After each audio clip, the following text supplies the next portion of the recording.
Seguimos agora para a primeira entrevista desta manhã.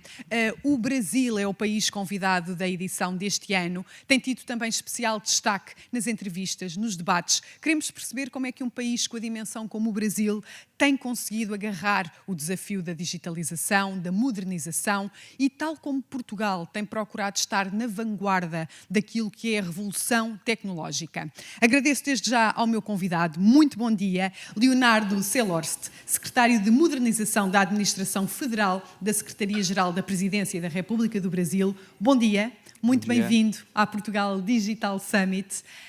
Pergunto-lhe quais é que são os grandes desafios e que passos têm sido dados no sentido da modernização quando falamos num país com a dimensão e com os desafios do Brasil. Bom dia a todos. Bom, primeiro deixa eu só fazer um agradecimento, né, ao convite do presidente Alexandre da CEP pela oportunidade de estar aqui junto com Portugal para estar falando sobre um assunto tão importante que é a transformação digital. É algo que transforma realmente, né, como a forma como a sociedade se comunica com a administração pública, principalmente, isso é extremamente importante, né? Agradecer ao nosso secretário especial que esteve aqui ontem falando um pouquinho sobre a Secretaria de Modernização e ao nosso ministro Ramos, que é o responsável lá por todo esse trabalho na Secretaria-Geral. No sentido de modernização, a palavra modernização cabe muita coisa embaixo dela, né? Muitos assuntos se correlacionam com modernização.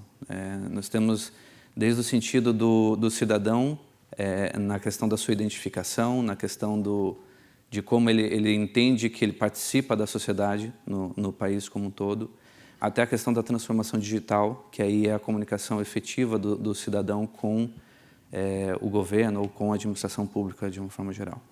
Em algumas reuniões que nós tivemos, uma delas com o secretário Mário, ele falou algo que a gente segue afinco lá no Brasil, não é? Que é a questão de ninguém ficar para trás. É um dos pontos que a gente tenta observar em tudo que a Secretaria faz, mas especificamente debaixo dessa Secretaria de Modernização da Administração Federal, tentando olhar um pouquinho para a questão da transformação digital, mas sem esquecer a questão da gestão e a questão das pessoas. A questão da cidadania, tão focada ontem Exato. aqui também no painel em que demos destaque ao Brasil e à evolução que tem feito. Exato. O país em transformação digital, em alguns índices, já chega a estar em 7º lugar, né, como país líder, um dos líderes aí em digitalização, digamos assim. Mas a gente não pode esquecer de que por trás daquele serviço digital nós temos toda uma estrutura, principalmente voltada à gestão da administração como um todo, olhando para dentro da administração, para que o serviço digital funcione bem.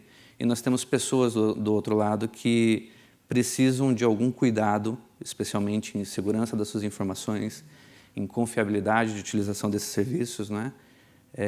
E principalmente na questão de cuidados de como faremos a inclusão dessas pessoas para que elas possam utilizar da melhor forma possível esse serviço, né?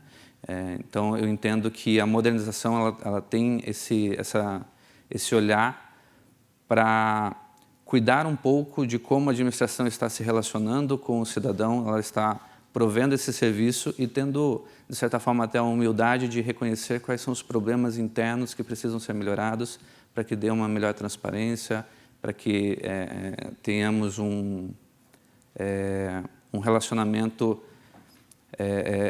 mais próximo, mais próximo do cidadão. Isso. Uhum. E num país com uma cultura, enfim, com culturas tão diversificadas, não é? Como é que é possível fazer essa aproximação? Ou seja, que passos têm sido dados nesse sentido e de que forma é que o cidadão brasileiro tem também feito parte desta mudança?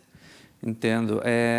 O pensamento da administração para fora, principalmente, sempre vai estar olhando as faixas de cidadão que temos. Então, embora tenhamos mais de 200 milhões de cidadãos no Brasil, não é? Um pouco mais de 100 milhões utilizando, 130 milhões utilizando o portal Gov.br, que hoje seria o portal principal, nós temos ainda uma parte da população que não consegue chegar a esse serviço, ou que o serviço não consegue chegar ao cidadão, não é? Então, nessa toada, estamos olhando já para a questão de atendimentos multicanais, como atendimento de balcão físico, atendimentos por ouvidoria, telefones, enfim, tentando concentrar os esforços não somente em um portal em específico, mas sim em vários portais para que, de alguma forma, o cidadão consiga o que ele precisa, que é chegar ao governo federal, chegar a um serviço que ele tem direito, que ele quer conhecer e, muitas vezes, ele não tem essa inclusão digital necessária para isso. No caso do Brasil, que impacto teve a pandemia nesta transição digital? A pandemia, eu acho que em todos os países do mundo, de forma geral, ela acelerou muito o processo de transformação, né? E nesse aspecto a gente acabou deixando alguns assuntos um pouquinho de lado. Então, no sentido de transformar todos os serviços, a gente também precisa dar confiabilidade para o cidadão, demonstrando que as informações que ele coloca ali, que ele utiliza ali do portal, estarão seguras, estarão sendo bem utilizadas, terão reusabilidade, não é? E acho que dessa forma a gente consegue seguir um bom caminho, principalmente nesse sentido de modernização do país. Claro. A questão da segurança que referiu e muito bem, a fiabilidade daquilo que partilhamos nas redes sociais, a forma como acedemos aos próprios sites do Estado, etc., exige aqui uma sensibilização e as pessoas têm de estar também preparadas, não é? No fundo, para aceder a todos esses meios tecnológicos. Esse é um trabalho também importante que o Brasil tem procurado fazer. Isso, extremamente importante. Lá no Brasil nós temos a LGPD, Lei Geral de Proteção de Dados, justamente visando isso, em todos os planos de transformação que nós falamos, não é? Nós temos eixos preocupados com a parte de segurança dessa informação. Então, desde o momento em que ele faz o login no sistema do portal Gov.br, até o momento em que ele decide tirar uma declaração ou ainda pedir uma ajuda para que isso seja feito. A segurança como um todo, a segurança da informação de forma mais específica, ela terá que ser trabalhada com muito cuidado, né, por todos os governos, porque como a transformação digital ela tende a centralizar todos os serviços em um único local, né, esse local acaba sendo um ponto de cuidado extremo para o país. E no caso deste Portugal Digital Summit, que nos junta aqui, que tem o Brasil como país convidado, sente que é também importante que estes encontros podem abrir caminhos, no sentido até de cruzarmos experiências e partilhas? Com certeza. Nós viemos aqui a Portugal também no sentido de procurar as coisas boas que Portugal faz, e é um dos países líderes aí da União Europeia nesse sentido, não é? E também tentar passar um pouco da dificuldade e o que o Brasil tem feito no sentido da amplitude, da quantidade de pessoas que nós temos, né? Então, Portugal, em relação ao Brasil, a quantidade de pessoas é um pouco menor, digamos assim, não é? Então, os desafios no nosso país eles são gigantes. Quando a gente vai tomar uma decisão, o impacto é muito alto, é muito grande nesse sentido. Então, é um prazer estar aqui, principalmente aprender com Portugal, coisas fantásticas que a gente vem fazendo, e entender que o pensamento de Portugal é o pensamento que temos lá na presidência da República, que é no sentido de olhar para as pessoas, olhar para a tecnologia e para os processos internos da administração. Muito bem. Fomentar a tecnologia sem nunca esquecer as pessoas, não é? Exatamente. No fundo, é esse o grande desafio. Algum projeto que gostaria de destacar daquilo que é a modernização e digitalização, no caso do governo brasileiro, algum projeto que esteja a ser implementado ou que vá ser implementada em breve, que lhe pareça um bom exemplo daquilo que deve ser ao nível da transição digital e da inclusão das pessoas no digital? Ontem nós tivemos entrevista do secretário Sultani, lá do Ministério da Economia, e ele tocou num assunto relacionado às startups, né? As startups elas entregam produtos muito específicos e necessários de cada pasta que a gente chama lá, de cada órgão, não é? Por exemplo, saúde, educação, infraestrutura. E nós temos diversos projetos nesse aspecto que merecem uma relevância, digamos assim, né? Mas se pudesse destacar, eu acredito que o Porto Sem Papel seja algo fantástico que está sendo colocado hoje lá no país. E em relação à nossa Secretaria de Modernização, seria mais nesse olhar do cidadão. Então, o projeto como um todo de transformação digital já é algo fantástico, que vem revolucionando cada um dos órgãos. E agora a criação lá do Balcão Cidadão, que é justamente o equivalente à Loja do Cidadão aqui em Portugal, né, que também está em um processo de evolução, seria outro projeto que eu acho que merece destaque para essa atuada de transformação digital no país. E no curto, enfim, longo, médio prazo, digamos assim, o que é que gostaria de ver implementado no Brasil e que expectativas tem também daquilo que será o Brasil daqui a uns anos ao nível da tecnologia e transformação digital? Em transformação digital, eu vou começar pelo fim da pergunta. Eu acho que o nosso objetivo é estar sempre entre os primeiros nesse sentido, né, de transformação digital. Hoje o país está colocado como o 7º em alguns dos índices, né, que nós temos aí, mas a ideia nossa é sempre melhorar esse índice o máximo possível. Nesse sentido, eu acredito que a transformação digital, o sonho, digamos assim, de qualquer nação, seria ter a sua população confortável, com confiança e se sentindo à vontade para a utilização e ter aquele canal de relacionamento com o governo. Não ter aquela dificuldade que nós temos no sentido de eu preciso algo do governo e o governo não consegue me responder. Então, se eu pudesse colocar um ponto específico nisso, seria